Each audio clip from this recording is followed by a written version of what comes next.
Hi guys, Kim here. Welcome to Backyard Blooms. In today's video, we're going to plant some hellebores that I picked up when we went to Pike's Nursery. These are the hellebores right here.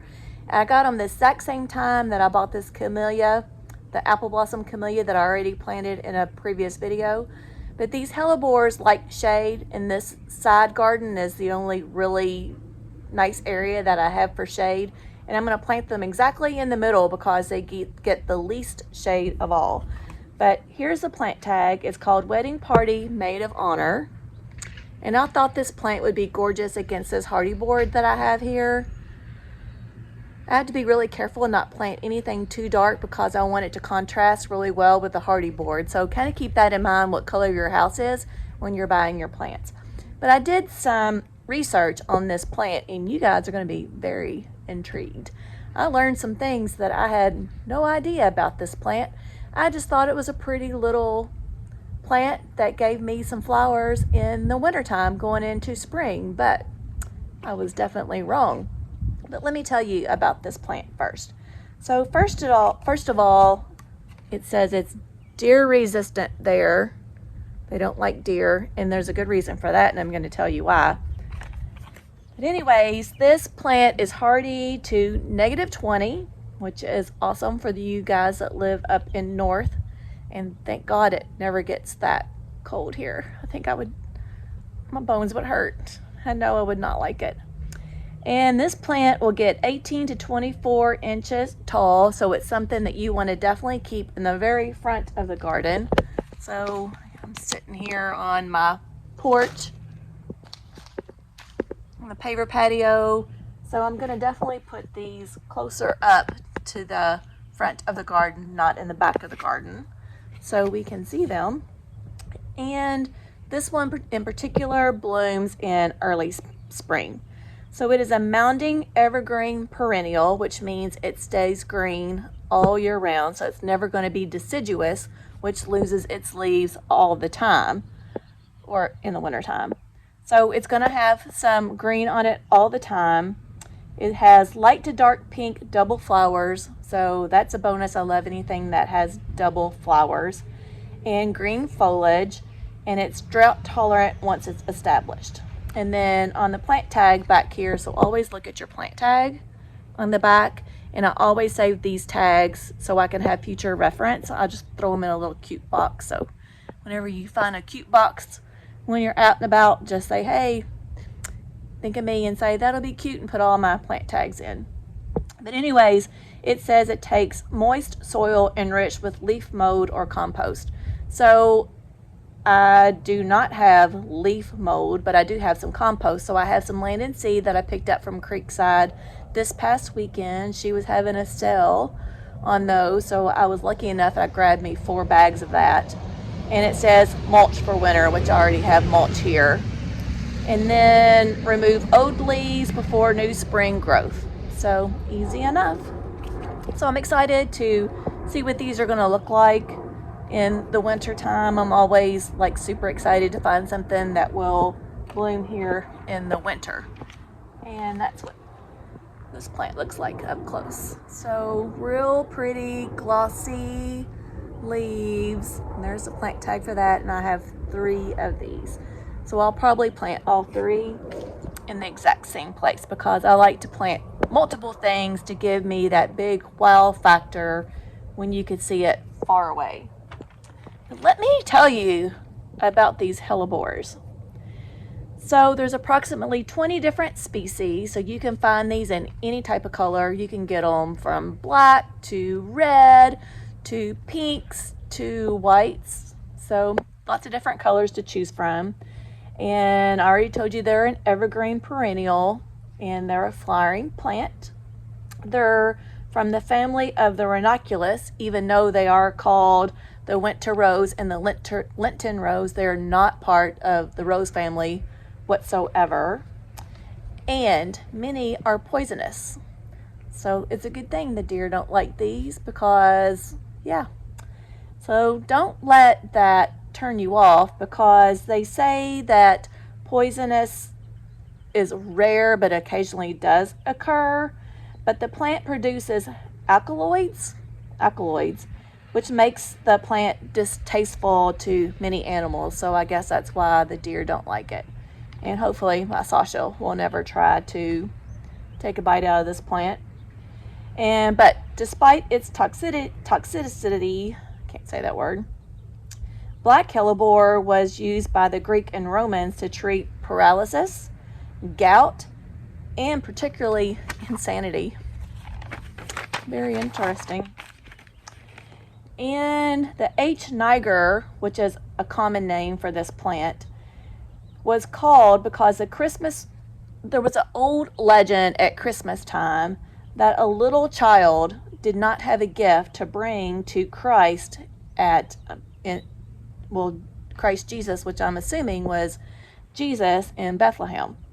So anyways, she cried, and the tears from the girl who had no gift made this rose sprout from the snow.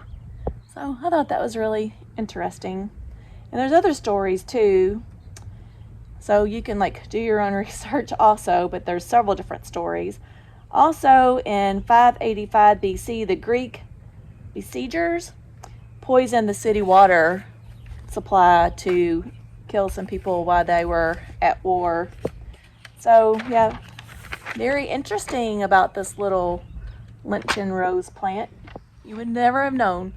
But anyways, I'm gonna go get my land and sea and my biotone, and you can see that it's really cloudy right now, but if it was, the sun would not hit in this area, so I feel like these plants are going to be very happy here.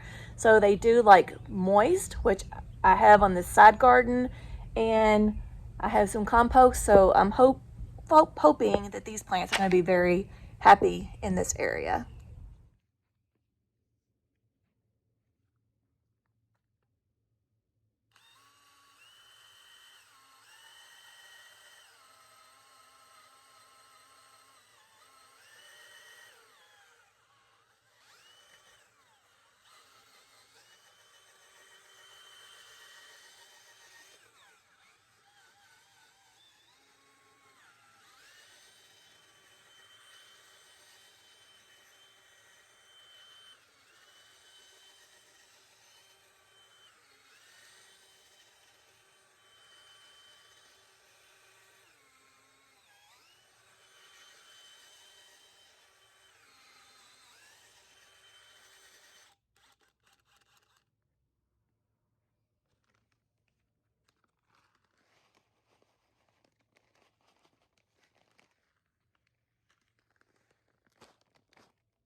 You can see that this is really root bound, so I'm going to take my pruners and cut that a little bit.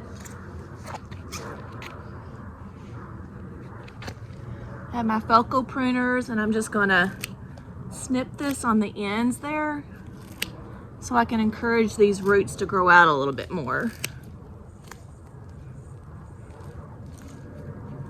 And kind of try to break it up on the side here. You only do this when something's root bound. You don't have to if it's not. Some people think that they have to take their annuals and cut up their annuals and both perennials, but annuals you don't have to worry about. Perennials you do, you don't want them really that root bound. Try to loosen them up a little bit. I've always told you before, here's my ground level right here. I want it just above there a little bit so it'll drain here in my clay soil. So I think this level right there is pretty good. I'm happy with that. So since this is out of the ground just a little bit, I'm going to take all my soil and I'm going to backfill up around it, so I'll mound it where it drains this way.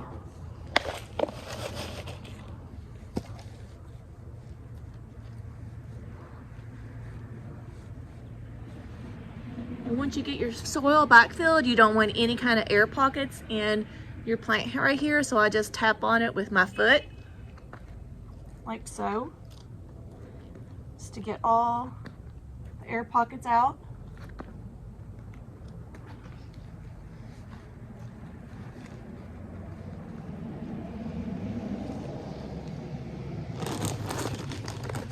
And I always like to take my land and sea compost, which looks like this, and that gorgeous, and just kind of top dress it some.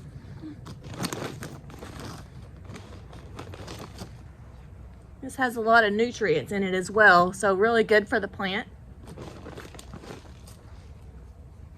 And then I'll just take my mulch and mound it back up.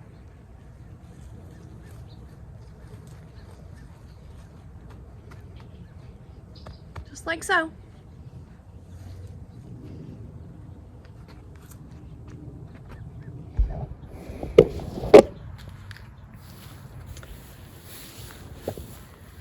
So I got all 3 of these hellebores planted, and then I also have some of this heaven scent that I'm going to plant in front of it. There's the plant tag for that.